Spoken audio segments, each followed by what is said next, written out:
Assalamualaikum and Namaste dear students. We are going to start organic chemistry. आज हम organic chemistry का भी start करने जा रहे हैं। ऑर्गेनिक केमिस्ट्री में जो सबसे पहली चीज़ आती है that is old definition of organic chemistry. हम old definition of organic chemistry में ऑलरेडी एक लेक्चर अपलोड कर चुका हूँ इस टॉपिक से related, that is vital theory. Vital theory है जो मैंने फर्स्ट पे लिखी है वाइटल थ्योरी। ये वाइटल थ्योरी आज मैं इस लेक्चर में नहीं पढ़ा रहा, वो लेक्चर आपको मेरे यूट्यूब चैनल पे इसी प्लेलिस्ट में मिल जाएगा, दैट इज़ वाइटल थ्योरी। आप उसको अच्छे तरीके से देख लीजिएगा, वाइटल थ्योरी वहाँ से कर लीजिएगा, आपको पता चल जाएगा कि ऑर्गेनिक केमिस्ट्री को मॉडर्न में हम क्या कह रहे हैं और पास्ट ईयर्स में 18 सेंचुरीज में जब वॉलर ने एक सिंथेसाइज किया था ऑर्गेनिक कंपाउंड, उससे पहले ऑर्गेनिक केमिस्ट्री की डेफिनेशन क्या थी। जो हम आज पढ़ेंगे यहाँ पे वो मॉडर्न डेफिनेशन पढ़ेंगे। Modern definition of organic chemistry as you all know that organic chemistry branch of chemistry that deals with the study of organic compounds. Organic compounds की स्टडी मीन्स के study of hydrocarbons. Organic compounds हम किसको कहते हैं? Hydrocarbons को। अब hydrocarbon कौन सी चीज़ है? ये हाइड्रोकार्बन, वर्ड हाइड्रो का मतलब क्या होता है? Study of hydrocarbons. Hydro means hydrogen, hydro means hydrogen and उसके साथ कार्बन।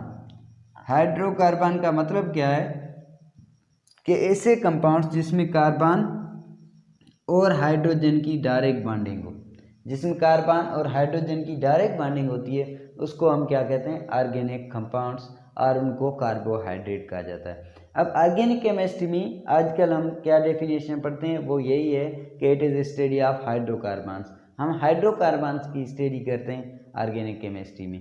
उसके बाद जो चीज़ें हैं वो सारी हम 1 to 1 डिस्कस करेंगे। अब वाइटल थ्योरी देखेंगे तो इस चीज़ पे बहुत डिस्कस हो चुका है कि ऑर्गेनिक केमिस्ट्री क्या है और क्या नहीं है। अब वहाँ से पार्ट 1 देख लीजिएगा। आज जो हम चीज़ पढ़ेंगे दैट इज़ वो कौन सी पॉइंट्स है, ये वाली सारी पॉइंट्स के ऑर्गेनिक कंपाउंड्स के फीचर्स क्या हैं। और ये जो मैंने नाम लिखा है ये केकुली आप पढ़ें या कुछ भी पढ़ें, आप लोगों की मर्जी है, प्रोनाउंसिएशन आप जो भी लें। ये केकुली एक साइंटिस्ट था, इस साइंटिस्ट ने ऑर्गेनिक केमिस्ट्री में अच्छा काम किया था। वो कौन सा था? इसके 2 काम जो है वो एमसीक्यूज में भी आते हैं, आपने जहन में रखने। वो हैं कि केकुली ने कार्बन की वैलेंसी 4 है, ये केकुली ने हमें मालूम करके दी थी। कार्बन की वैलेंसी 4 है, ये केकुली ने मालूम करके दी थी। उसके बाद दूसरी चीज़ जो है रिंग स्ट्रक्चर ऑफ बेंजीन। जो बेंजीन की स्ट्रक्चर हम पढ़ते हैं ना आजकल, आप लोगों ने ये बेंजीन की स्ट्रक्चर ज़रूर देखी होगी। दिस स्ट्रक्चर ऑफ बेंजीन, ये बेंजीन की स्ट्रक्चर वाज सजेस्टेड बाय केकुली, ये केकुली ने दी थी। ये भी आपने जहन में रखनी है, ये 2 बातें केकुली के नाम से आपने जहन में रखनी है। उसके बाद ऑर्गेनिक कंपाउंड्स के इम्पॉर्टेंट फीचर्स सारे हम डिस्कस करेंगे 1 by 1। और मज़ेदार चीज़ ये होने वाली है, इन पे कैटिनेशन पावर ये वो सारी चीज़ें जो है डिस्कस होंगी अब इन फीचर्स में। और इसमें जो पहले नंबर पे है that is peculiar nature of carbon. Peculiar nature of carbon हम आज पढ़ेंगे कि कार्बन की पेक्यूलियर नेचर ऑफ कार्बन मतलब कि कार्बन की डिफरेंट प्रॉपर्टीज़, दूसरे जो भी है ये भी कह सकते हैं unique properties of carbon. Carbon की यूनिक प्रॉपर्टी किस तरीके से? देखें, सबसे पहले इसमें एक चीज़ आप पढ़ें दैट इज़ कैटिनेशन। अब कैटिनेशन वर्ड का क्या? कैटिनेशन बहुत बार एमकेट की टेस्ट में पूछा गया है, ये एमसीक्यू में बहुत आता है कि हम कैटिनेशन किससे कहते हैं? कैटिनेशन। अब कैटिनेशन का मतलब होता है to bond itself, to bond itself means के खुद से बांध बनाना, अपने आप में बांध बनाना। कार्बन का कार्बन के बीच में बांध, कार्बन का कार्बन के साथ बांध, this power is known as catenation power. और सबसे ज़्यादा कैटिनेशन पावर जो है वो है कार्बन का। अब वैलेंसी तो 4 दूसरे भी हैं, जैसे सिलिकॉन भी है और 4th ग्रुप के जो भी है वैलेंसी तो उनकी 4 है, तो कार्बन की वैलेंसी 4 है। मगर जो चेंज है कार्बन जो है वो अपने ग्रुप का साइज जो है ग्रुप में छोटे से छोटी साइज़ का, इसलिए उसकी प्रॉपर्टी दूसरे जो भी कंपाउंड है जैसे लाइक सिलिका वगैरह उनसे केटिनेशन पावर जो है वो कार्बन का स्ट्रांग है। अब केटिनेशन पावर स्ट्रांग होने की वजह से क्या हो रहा है कि कार्बन मुख्तलिफ सारे मॉलिक्यूल्स कंपाउंड्स बना रहा है। कार्बन खुद से बॉन्डिंग करके रिंग स्ट्रक्चर भी बना रहा है, वो चेन स्ट्रक्चर भी बना रहा है, वो आइसोमर्स भी बना रहा है, मतलब बहुत सारी चीज़ें जो है वो कार्बन खुद से बॉन्डिंग करके बनाता है। एक्चुअली देखा जाए तो अगर आप सिंथेटिक्स का बुक बोर्ड का आप अगर बुक देखेंगे फर्स्ट इंटर का, तो वहाँ पे लिखा हुआ है कि कार्बन हमारे एटमॉस्फेयर में जो प्रेजेंट है दैट इज 0.027%, 0.027%, और जो आपको इंटरनेट से मिलेगा दैट इज 0.032%, 0.032%। अब आपने कौन सा जहन में रखना है, आप नेट से सर्च करेंगे आपको ये मिलेगा, आप हमारे बुक में देखेंगे आपको ये मिलेगा। तो आपने ये जहन में रखना है कौन सा 0.027%, क्योंकि आपने MCQs अटेम्प्ट करने अकॉर्डिंग टू योर बुक में अगर गलत चीज़ भी दी हुई है MCQs में वो गलत टिक करनी होती है, ये हमारी मजबूरी होती है। तो हमारे बुक में मिस्टेक्स हैं, वो मिस्टेक्स रिमूव होनी चाहिए, नहीं कर रहे, मगर जब तक नहीं करते आपने गलत ही पढ़ना है। तो 0.027% कार्बन होने की वजह बावजूद मिलियंस ऑफ कार्बन्स के कंपाउंड है। कैसे? क्योंकि कार्बन का केटिनेशन पावर सबसे स्ट्रांग है। केटिनेशन पावर स्ट्रांग होने की वजह से इतने सारे कंपाउंड्स बनाता है। तो ये हो गई हमारी फर्स्ट पॉइंट। अब आते हैं हम सेकेंड पॉइंट पे, नॉन आयनिक कैरेक्टर। अब नॉन आयनिक कैरेक्टर का क्या मतलब है? आपको पता है जो आयनिक कंपाउंड्स है वो इनऑर्गेनिक कंपाउंड्स होते हैं, जो कोवेलेंट कंपाउंड है उनको मोस्टली जो कोवेलेंट कंपाउंड है ऑर्गेनिक कंपाउंड्स है। अब आयनिक कैरेक्टर तो है नहीं, आयनिक कैरेक्टर थोड़े बहुत है मगर टोटली आयनिक तो नहीं है। ये कोवेलेंट कंपाउंड है और ये आयनिक रिएक्शन में हिस्सा नहीं लेते, ये आयनिक रिएक्शन में हिस्सा नहीं लेते, ये भी इनका एक फीचर है ऑर्गेनिक कंपाउंड का। And then similarity in behaviour. आप आगे चलकर मैं ही आपको टॉपिक करवाऊंगा होमोलॉगस सीरीज। होमोलॉगस सीरीज का मतलब होता है, जैसे होमोलॉगस सीरीज में हम पढ़ेंगे, शायद आपने पहले पढ़ा हुआ हो, सुना हुआ हो, जैसे आप देखें methane, ethane, propane, butane, pentane, hexane, heptane, इस तरीके से एक चेन बढ़ती जाती है। अब चेन बढ़ने की वजह से तो उसमें कौन सी प्रॉपर्टी चेंज होती है? मोस्टली फिजिकल प्रॉपर्टी चेंज होती है। तो ये सारी चीज़ें हैं कि सिमिलरिटी इन बिहेवियर का मतलब क्या है कि अगर आप होमोलॉगस सीरीज देखें, होमोलॉगस सीरीज में आपको थाउजेंड्स ऑफ कंपाउंड्स मिलेंगे, उनकी मोस्टली केमिकल प्रॉपर्टीज सेम होती हैं, तो इनकी सिमिलर प्रॉपर्टीज होती हैं, एक दूसरे से प्रॉपर्टीज इनकी मोस्टली मैच भी होती हैं। And then complexity of organic compounds. अगर आपने कार्बोहाइड्रेट के बारे में पढ़ा हो, आपने अमाइनो एसिड्स के बारे में पढ़ा हो, तो ये वो चीज़ें हैं जिनके कंपाउंड्स बहुत बड़े होते हैं। ये ऑर्गेनिक कंपाउंड्स, कार्बन जो है ये बहुत बड़े कॉम्प्लेक्स कंपाउंड्स भी बनाता है। अगर आपने कोलेस्ट्रॉल का नाम सुना हो तो एक बार आप कोलेस्ट्रॉल की स्ट्रक्चर इंटरनेट से सर्च करके देख लें कि कितना बड़ा कॉम्प्लेक्स कंपाउंड है। इस तरीके के बहुत सारे कॉम्प्लेक्स कंपाउंड्स बनते हैं कहाँ पे? ऑर्गेनिक केमिस्ट्री में। ऑर्गेनिक कंपाउंड्स कॉम्प्लेक्स भी होते हैं, बड़े बड़े कंपाउंड्स होते हैं जिनमें हज़ारों मॉलिक्यूल्स एक साथ जुड़े हुए होते हैं। जैसे अमाइनो एसिड्स की बात करें, आप कार्बोहाइड्रेट की बात करें, ये जो भी है चीज़ें, ये जो है ये कॉम्प्लेक्स कंपाउंड्स है। तो कॉम्प्लेक्स कंपाउंड का मतलब क्या है कि बहुत सारे बड़े बड़े कंपाउंड्स, तो वो कार्बन बनाता है बिकॉज ऑफ स्ट्रांग केटिनेशन पावर। एक बात मैं कहना भूल गया, कार्बन की स्ट्रांग केटिनेशन पावर क्यों है as compare to the other elements of periodic table? वो इसलिए क्योंकि सबसे पहले तो कार्बन की वैलेंसी 4 है। अब 4 तो कार्बन के ग्रुप में जो भी दूसरे मेंबर्स हैं उनकी भी है, मगर इसका catenation power strong because of small size.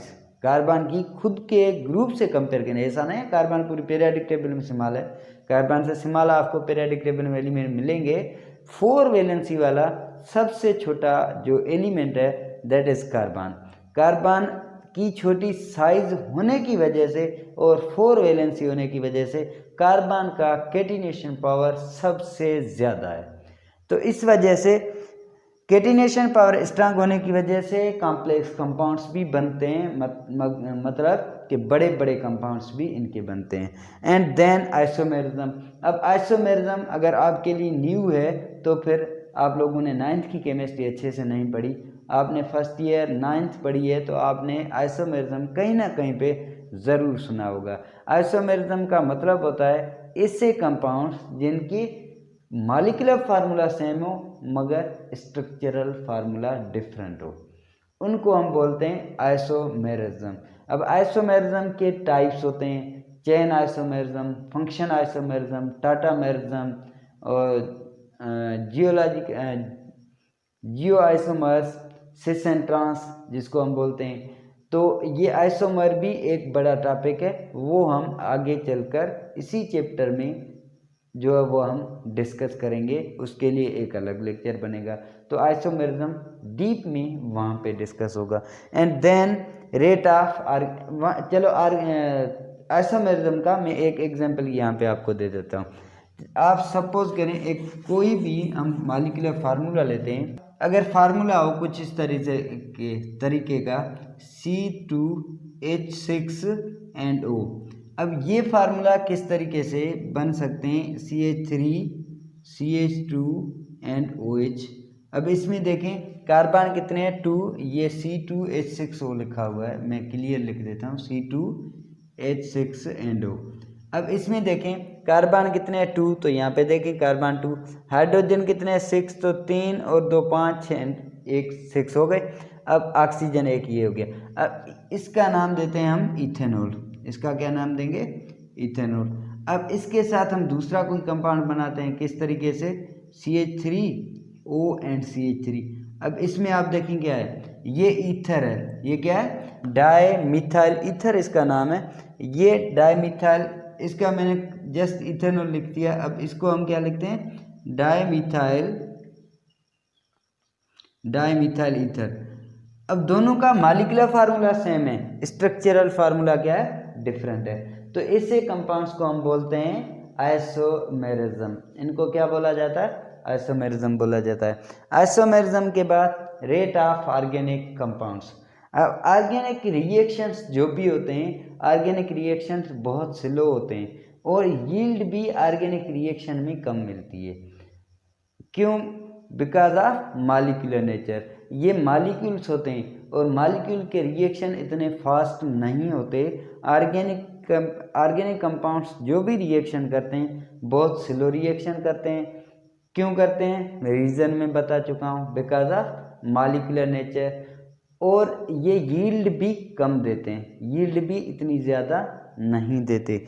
और देन सॉल्युबिलिटी का मतलब पोलर लाइक डिजॉल्व लाइक। आपने एक सेंटेंस सुना होगा कहीं पे अपनी लाइफ में, केमिस्ट्री का सबसे मशहूर सेंटेंस लाइक डिजॉल्व लाइक।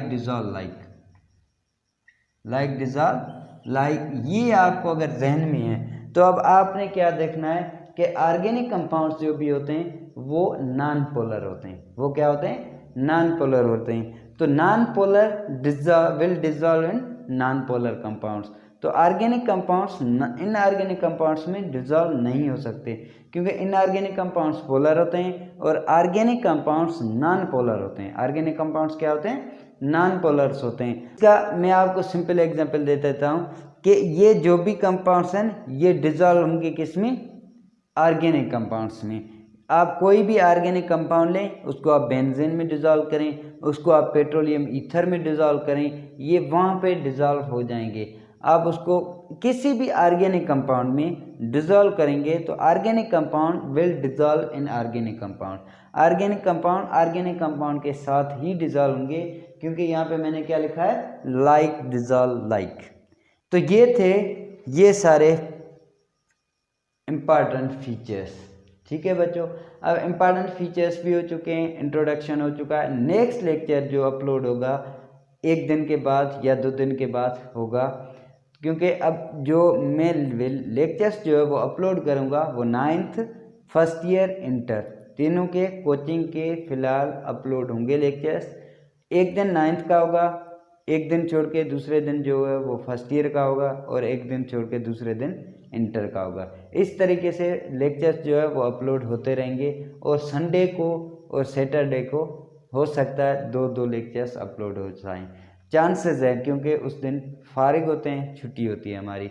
तो इस वजह से हम उस दिन पे आप अगर वाकई में मेरी वीडियोस, मेरे लेक्चर्स आपको समझ आ रहे हैं, तो फिर ये कंटिन्यू रहेगा, सिलसिला ऐसे ही चलता रहेगा। कोई देखे ना देखे, शब्बीर तो देखेगा। ठीक है, तो कितने व्यूज़ आ रहे हैं, कितने स्टूडेंट्स देख रहे हैं, डजंट मैटर। मैं वीडियोस रिकॉर्ड करता जाऊंगा और वीडियोस अपलोड करता जाऊंगा। मेरा चैनल बनाने का रीज़न मैंने अभी तक आप लोगों को नहीं बताया, वो एक ना एक दिन मैं अलग से वीडियो बनाकर आपको चैनल का रीज़न भी बता दूंगा कि मैंने जस्ट इसलिए चैनल नहीं बनाया कि लोग ज़्यादा आएँ।